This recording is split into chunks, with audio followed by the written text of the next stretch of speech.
नमस्कार दोस्तों, मितवा Hindi story channel पर आपका सहर्ष स्वागत है।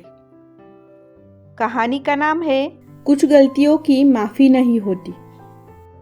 कथा लेखन आरती खरबड़कर, कथा वाचन स्नेहल जाधव। तो चलिए सुनते हैं। पिछली बार मैंने गले से हार उतार कर अलमारी में रखा था, मुझे अच्छी तरह से याद है। सुशीला चाची गुस्से में बोल रही थी। अरे माँ, अच्छी तरह से देख लो, वही रखा होगा, अलमारी से कहाँ जाएगा? सुरेश ने कहा। कहाँ जाएगा? तुम्हारी बीवी को छोड़कर इस घर में कौन है जो मेरी अलमारी को हाथ लगाएगा? मेरी अलमारी से निकाल कर अपने मायके वालों को दे दिया होगा। वैसे भी वो तो है ही फटीचर। सुशीला चाची ने गुस्से से कहा। नहीं माँ जी, भगवान कसम, मैंने आपकी अलमारी को छुआ तक नहीं। सरला ने डर से कांपते हुए कहा। तुम्हारे सिवा कौन होगा? दिन भर तुम्हारे और मेरे अलावा घर में होता ही कौन है? सीधी तरह से बताओ, तुमने कहाँ रखा है, वरना मुझसे बुरा कोई नहीं होगा। सुशीला चाची ने जोर से बहू पर चिल्लाते हुए कहा। सच कह रही हूँ माँ जी, मुझे कुछ भी नहीं पता। सरला रोते हुए बोली। माँ, सरला ऐसा कुछ नहीं करेगी, वो आपसे झूठ कभी नहीं बोलेगी। आप फिर एक बार अलमारी में ढूंढिए ना। सुरेश ने अपनी माँ से कहा। तुम कहना क्या चाहते हो? मैं झूठ बोल रही हूँ? क्या तुम्हें अपनी माँ की बातों पर विश्वास नहीं है? मुझसे ज्यादा अपनी पत्नी पर विश्वास करते हो, जो कल परसों ही इस घर में आई है। मैंने अपनी अलमारी में अच्छे से देखा, लेकिन हार नहीं मिल रहा है। मैं तुम्हें कह रही हूँ सुरेश, यह सब तुम्हारी पत्नी का ही काम है। सुशीला चाची सरला की एक बात भी नहीं सुन रही थी। हालांकि सरला रोते हुए कह रही थी कि उसने अपनी सास की अलमारी को छुआ तक नहीं, लेकिन उसकी सास कुछ भी सुनने को तैयार ही नहीं थी। माँ के सामने सुरेश की एक न चली। आखिरकार सुशीला चाची ने सरला पर चोरी का इल्जाम लगाकर उसे घर से जाने को कह दिया। सरला अपनी सास के पैरों पर गिर पड़ी, लेकिन उसकी सास ने अपना फैसला नहीं बदला।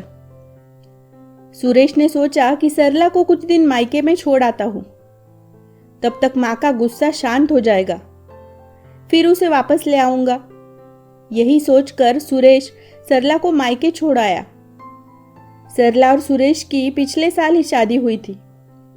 सरला के मायके की माली हालत थोड़ी खराब थी, पर सरला दिखने में बड़ी ही खूबसूरत थी। इसके अलावा गरीब घर की बेटी थी, इसलिए सुशीला चाची बहू बनाकर ले आई, ताकि वो हमेशा उनके एहसानों के तले दबी रहे और चुपचाप उनकी बातें सुने। सरला हर काम में माहिर थी, सरल, सीधी और मधुर स्वभाव की थी। कभी भी किसी को पलट कर जवाब ना देती, जो मिलता उसी में संतुष्ट रह लेती। वो अपने परिवार को ही अपना सब कुछ मानती थी, लेकिन सुशीला चाची ने कभी भी उसकी परवाह नहीं की, ना ही कभी उसको सराहा। उल्टा सरला की छोटी छोटी गलतियों पर भी उसके मायके वालों को ताने देती, लेकिन सरला चुपचाप सारी बातें सुन लेती, क्योंकि वो अपने पति सुरेश से बहुत प्यार करती थी। सुरेश भी सरला से बहुत प्यार करता था। उनके जीवन में एक दूसरे की मौजूदगी ने उनके जीवन को खूबसूरत बना दिया था। इसलिए सुशीला चाची सरला से कुछ भी कहे, सरला को बिल्कुल भी बुरा नहीं लगता था, क्योंकि उसके लिए अपने पति का प्यार ही सब कुछ था। इस बीच सुशीला चाची बहुत बीमार हो गई। उस समय सरला ने सुशीला चाची की बहुत सेवा की, इसलिए चाची सरला के प्रति थोड़ी नरम होने लगी थी। सरला को लगा कि अब सब ठीक हो गया है, लेकिन आज उनका 2 तोले का सोने का हार कहीं खो गया और चाची ने सीधे सरला पर हार चुराने का आरोप लगाया और सब कुछ बिगड़ गया। सरला के घर छोड़ने के 2 महीने बाद भी सुशीला चाची का गुस्सा शांत नहीं हो रहा था। सरला को घर लाने की जगह अब उन्होंने सुरेश की दूसरी शादी करने की ठानी। जब सुरेश ने सरला के साथ तलाक लेने से इनकार कर दिया, तो शांता चाची ने उसे जान देने की धमकी दी। सुरेश ने अपनी माँ को समझाने की बहुत कोशिश की, लेकिन सुशीला जी कुछ भी सुन नहीं रही थी। आखिरकार अपनी माँ की जान देने की धमकी से डरकर सुरेश दूसरी शादी के लिए तैयार हो गया। सरला के मायके के लोग बहुत गरीब थे। वो पहले से ही चोरी के आरोप से परेशान और शर्मिंदा थे। इसलिए जब सुशीला चाची ने तलाक की बात कही तो वो समझौता किए बिना तलाक के लिए तैयार हो गए। सरला को आशा थी कि सुरेश उसे कभी भी नहीं छोड़ेगा, पर सुरेश ने भी जब अपनी माँ की बातों में हामी भरी तो उसकी आशाएं अधूरी रह गई। सुशीला चाची ने तुरंत तलाक की सारी कार्यवाही पूरी की और सुरेश की दोबारा शादी कर दी। इधर सरला को भी दूसरी शादी के लिए रिश्ते आने लगे। उसके घर वालों को अविनाश का रिश्ता काफ़ी पसंद आया। अविनाश सरकारी नौकरी में था। उसकी एक छोटी बेटी थी। उसकी पत्नी की किसी बीमारी के कारण मृत्यु हो गई थी। सरला के माता पिता ने सरला और अविनाश की शादी करवा दी। अविनाश एक अच्छा लड़का था। उससे शादी करने के बाद सरला कुछ ही दिनों में अपना अतीत भूल गई और अपनी नई जिंदगी में खुशी खुशी ढल गई। लेकिन यहाँ सुरेश सरला को नहीं भूल सका। उसकी दूसरी पत्नी मनीषा बहुत झगड़ालू महिला थी। वे दोनों छोटी छोटी बात पर झगड़ने लगते थे। धीरे धीरे मनीषा ने सुशीला चाची के सारे अधिकार छीन लिए। सुशीला चाची की स्थिति अब इतनी अच्छी नहीं रही। वे सरला पर अपना शासन चलाती, लेकिन मनीषा के आगे उनकी एक नहीं चलती थी। सुरेश भी माँ से नाराज था, क्योंकि उसकी माँ ने सरला को घर से निकाल दिया था और सुरेश की दूसरी शादी कर दी थी। इसलिए चाची अब अपने ही घर में अजनबी की तरह रहती थी। हार की चोरी की घटना को 8 साल बीत चुके थे। सुशीला चाची के घर में दिवाली की सफाई चल रही थी। सुशीला चाची के कमरे की लकड़ी की अलमारी अब पुरानी हो चुकी थी, इसलिए इसे रंग देने का फैसला किया। इसके लिए सुरेश पहले उस अलमारी की सफाई कर रहा था।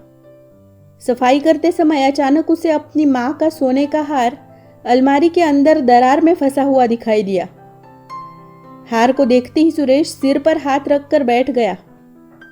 उसी हार को चुराने का आरोप लगाते हुए सरला को अपमानित किया गया और घर से बाहर निकाल दिया गया था। उसने सुशीला चाची को हार दिखाया। उसे देखकर सुशीला चाची भी अपना सिर पकड़कर बैठ गई। उनका दिमाग अब बिल्कुल भी काम नहीं कर रहा था।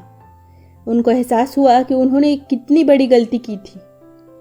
उन्होंने अपनी गलतफहमी के चलते अपने बेटे का सुखी दाम्पत्य जीवन बर्बाद कर दिया था। सुरेश को जीवन भर का दुख दिया था। एक मासूम लड़की को चोर बनाकर फंसाया गया। शायद उसी का परिणाम आज चाची को भुगतना पड़ रहा था। सुशीला चाची अब पछतावे में डूब गई थी। उनको अपने किए पर पछतावा हो रहा था, लेकिन अब हर चीज के लिए बहुत देर हो चुकी थी। हर किसी का जीवन बदल गया था। उस दिन के बाद सुरेश ने सुशीला चाची से बात करना बंद कर दिया। सरला के मासूम चेहरे को याद करते हुए सुरेश ने कई रातें दुख में जागकर बिताई थी। इसके बाद चाची अपने आप को कभी माफ नहीं कर पाई और इन सब चीजों से अनजान सरला अविनाश के साथ एक खुशहाल जिंदगी जी रही थी। वीडियो अच्छा लगे तो लाइक शेयर कमेंट ज़रूर करना और ऐसी ही नई नई कहानियाँ सुनने के लिए हमारे मितवा हिंदी स्टोरी चैनल को सब्सक्राइब करना ना भूलना। धन्यवाद।